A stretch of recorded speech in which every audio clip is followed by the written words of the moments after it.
Assalamualaikum warahmatullahi wabarakatuh. Perkenalkan, nama saya Diva Pranata dengan NIM D10412111058. Perkenalkan, nama saya Rifika Lia Rahman dari kelas Informatika C dengan NIM D10412111071. Perkenalkan, saya Cioni Agni Pratista dari kelas Informatika C dengan NIM D1041211070.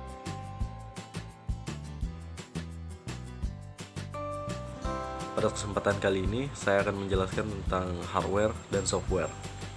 Hardware adalah suatu komponen yang ada pada komputer, bisa dilihat secara kasat mata, dan mampu disentuh secara fisik. Fungsi hardware antara lain untuk mendukung kinerja komputer sebagai pengolah data dan menampilkan input proses. Contoh dari hardware adalah mouse, keyboard, monitor, printer, dan lain-lain yang dapat disentuh. Tujuan penggunaan hardware yakni untuk mempermudah pengolahan file ataupun data.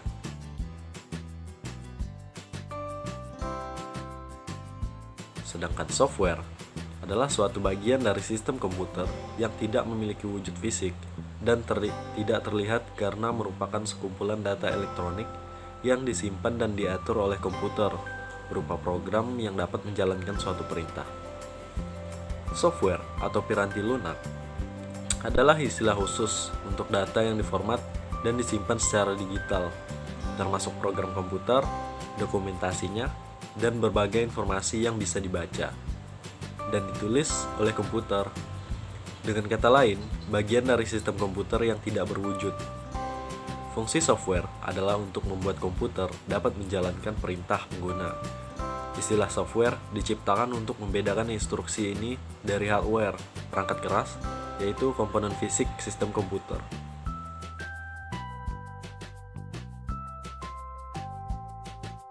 Nah, pada kesempatan kali ini saya akan menjelaskan terkait CPU. Komputer melakukan pekerjaan utamanya di bagian mesin yang tidak dapat kita lihat.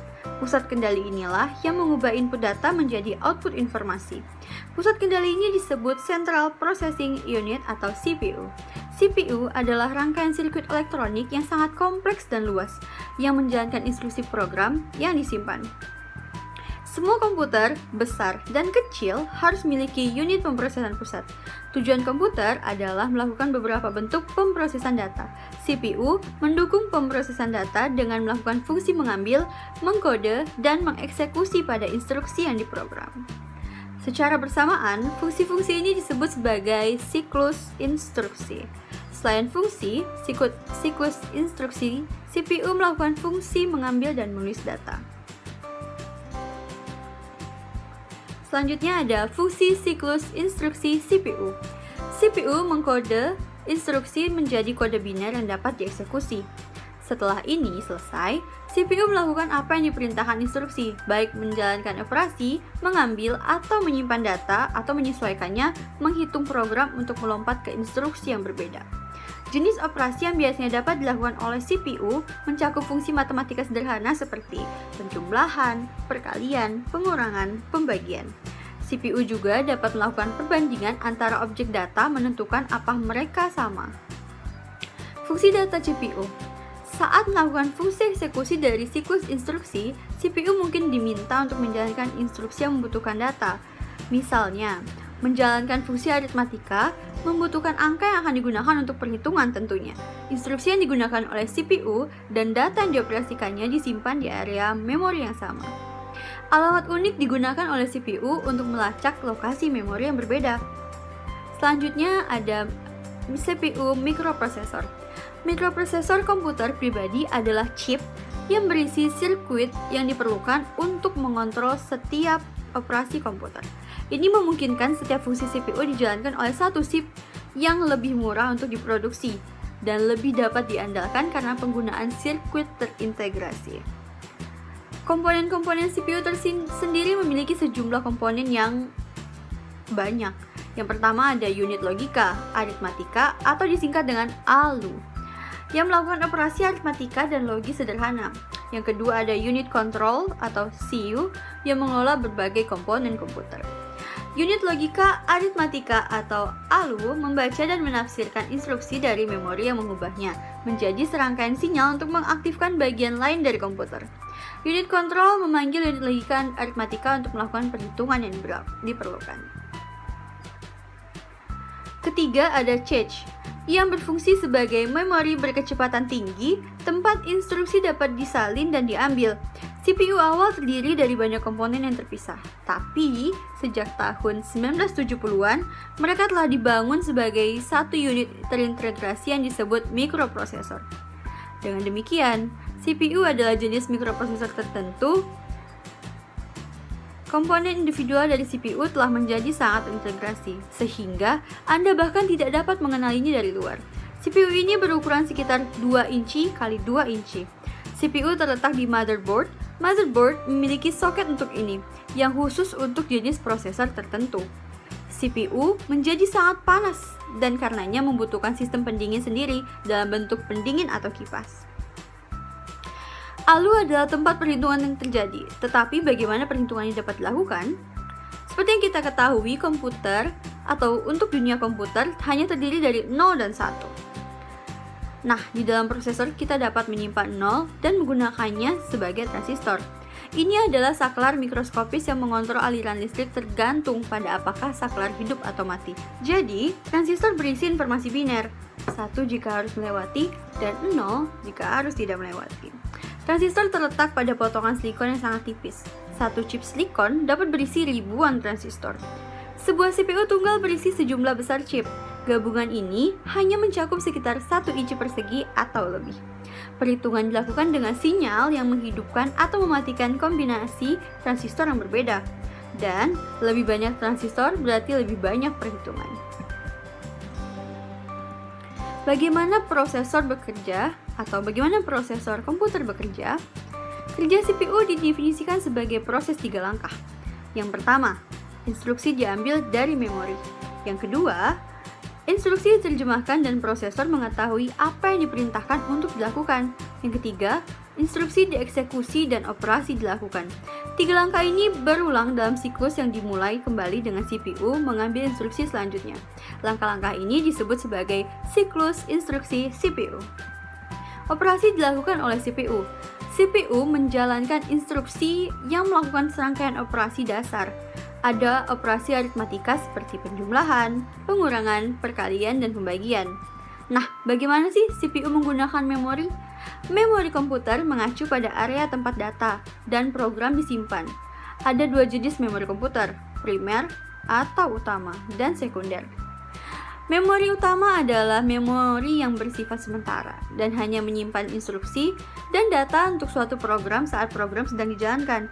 Nah, sekian penjelasan saya terkait CPU. Teman saya selanjutnya akan menjelaskan terkait operasi sistem.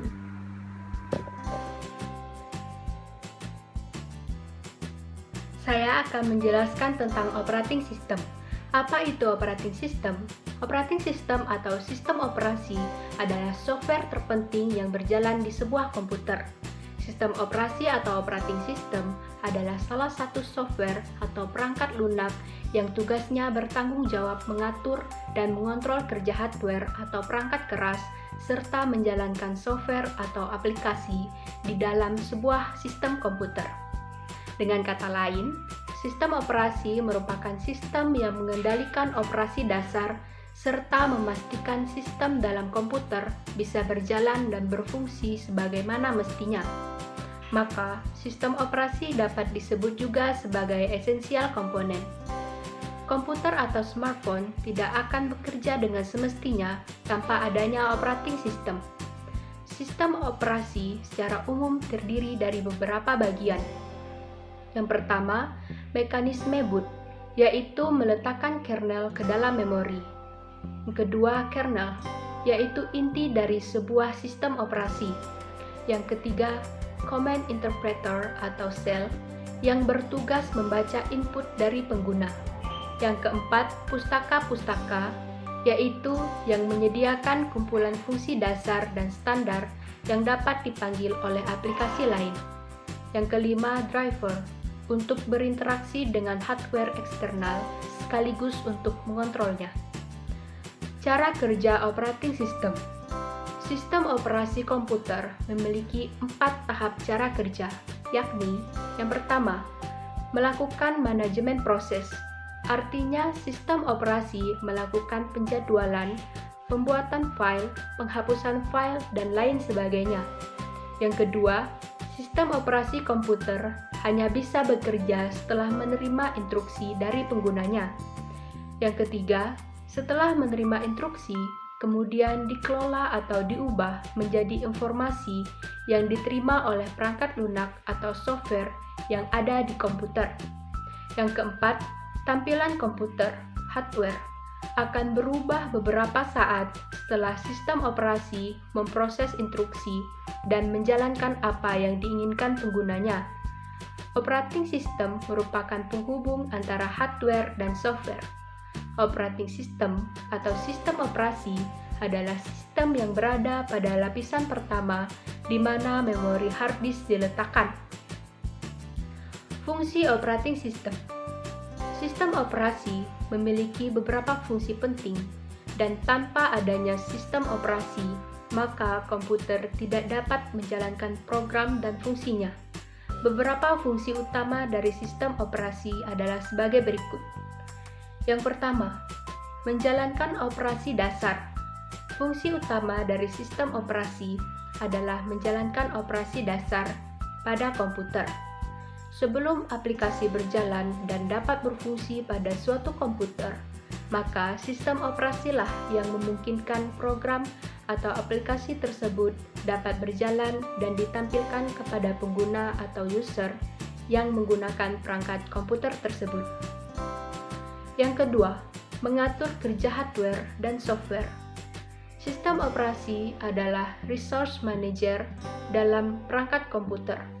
Maksudnya, sistem operasi berfungsi mengontrol fungsi perangkat keras seperti memori, CPU, hard disk, dan perangkat keras lainnya, dan juga mengatur fungsi program software agar terhubung dengan perangkat keras tersebut. Yang ketiga, wadah program atau aplikasi. Aplikasi atau program yang ada di komputer berada dalam wadah yang merupakan sistem operasi itu sendiri. Aplikasi tersebut melekat pada sistem operasi dan tidak bisa berfungsi tanpa adanya sistem operasi tersebut. Yang keempat, menyajikan tampilan. Sistem operasi memudahkan aplikasi berjalan sekaligus menampilkannya pada monitor layar komputer atau menerjemahkan bahasa pemrograman yang berasal dari CPU, kemudian menampilkannya dalam bentuk teks, grafis, dan tampilan lainnya yang mudah dimengerti. Sistem operasi juga berperan sebagai suatu interface atau tatap muka antara pengguna dengan perangkat keras yang digunakannya. Yang kelima, mengkoordinasi kerja perangkat komputer. Sistem operasi juga berfungsi mengkoordinasikan segala hal di dalam komputer, terutama menyusun program yang sifatnya kompleks menjadi lebih sederhana dan berurutan. Sistem operasi memudahkan suatu aplikasi agar dapat bekerja dengan lebih efisien. Yang keenam, mengoptimalkan fungsi perangkat komputer. Fungsi lain dari sistem operasi atau OS adalah mengoptimalkan penggunaan perangkat keras maupun perangkat lunak. Misalnya dalam mengatur waktu berfungsinya CPU, pemanggilan data yang tersimpan dalam memori hard disk, ataupun mengatur waktu yang digunakan untuk koneksi dalam terminal. Yang ketujuh, mengawasi dan melindungi jalannya suatu fungsi program. Sistem operasi memungkinkan user yang memiliki hak untuk mengakses komputer, menjalankan suatu program, dan mengendalikan sistem. Siapa yang bisa mengakses program tersebut, atau yang dikenal sebagai fungsi gatekeeper. Tidak hanya mengendalikan user dalam mengakses sistem atau program, sistem operasi juga mengawasi segala hal yang dilakukan user dalam mengakses sistem program dalam komputer. Macam-macam sistem operasi. Yang pertama, sistem operasi Android.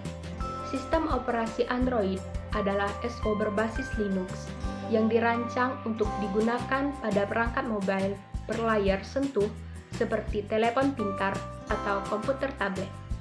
Yang kedua, sistem operasi Microsoft Windows. Microsoft Windows adalah sistem operasi yang dikembangkan oleh Microsoft dengan menggunakan antarmuka pengguna grafis yang membuat pengguna dapat berinteraksi dengan komputer menggunakan tampilan visual yang sangat memudahkan pengguna. Yang ketiga, sistem operasi Linux. Sistem operasi Linux diperkenalkan oleh Linus Torvalds pada tahun 1991. Linux adalah jenis sistem operasi open source di mana Linux dapat dimodifikasi, digunakan, dan juga didistribusikan kembali secara bebas oleh siapa saja. Yang keempat, sistem operasi macOS. Ini merupakan sistem operasi keluaran dari raksasa perusahaan Apple. Jenis ini pun telah terpasang di dalam komputer Macintosh atau disebut pula dengan Mac. Yang kelima, sistem operasi Windows Phone. Sistem operasi Windows Phone adalah sistem operasi perangkat mobile yang dikembangkan Microsoft dan merupakan pengganti platform Windows Mobile. Jenis-jenis sistem operasi. Ada beberapa jenis sistem operasi bila didefinisikan berdasarkan jumlah penggunanya. Yang pertama, single user, single tasking. Satu komputer untuk satu user dan satu aplikasi. Contohnya MS-DOS. Yang kedua, multi-user, single tasking. Satu komputer, banyak user, satu aplikasi. Contohnya Novell Network, berbasis jaringan. Yang ketiga, single user, multitasking. Satu komputer, satu user, bisa menjalankan beberapa aplikasi bersamaan. Contohnya Windows. Yang keempat, multi-user, multitasking. Banyak user dan bisa menjalankan program dalam satu waktu. Contohnya Linux.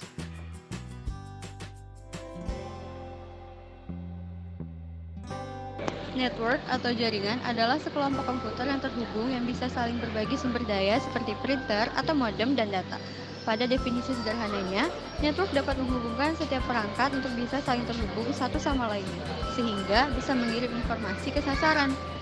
Network adalah jaringan dari sistem komunikasi data yang melibatkan sebuah atau lebih sistem komputer yang dihubungkan dengan jalur transmisi alat komunikasi membentuk satu sistem. Dengan network, komputer yang satu dapat menggunakan data di komputer yang lain, dapat mencetak laporan di printer komputer yang lain, dapat memberi berita ke komputer yang lain walaupun berlainan area. Network merupakan cara yang sangat berguna untuk integrasikan sistem informasi dan menyalurkan arus informasi dari area satu ke area yang lainnya. Berikut ini adalah tujuan dengan adanya network atau jaringan untuk kebutuhan Anda. Yang pertama, network atau jaringan memungkinkan manajemen sumber daya lebih efisien. Misalnya, banyak pengguna dapat saling berbagi printer tunggal dengan kualitas tinggi dibandingkan memakai printer kualitas rendah di masing-masing meja kerja. Selain itu, lisensi perangkat lunak jaringan dapat lebih murah dibandingkan lisensi standalone terpisah untuk jumlah pengguna sama, serta berbagi pemakaian CPU, memori, atau hard disk.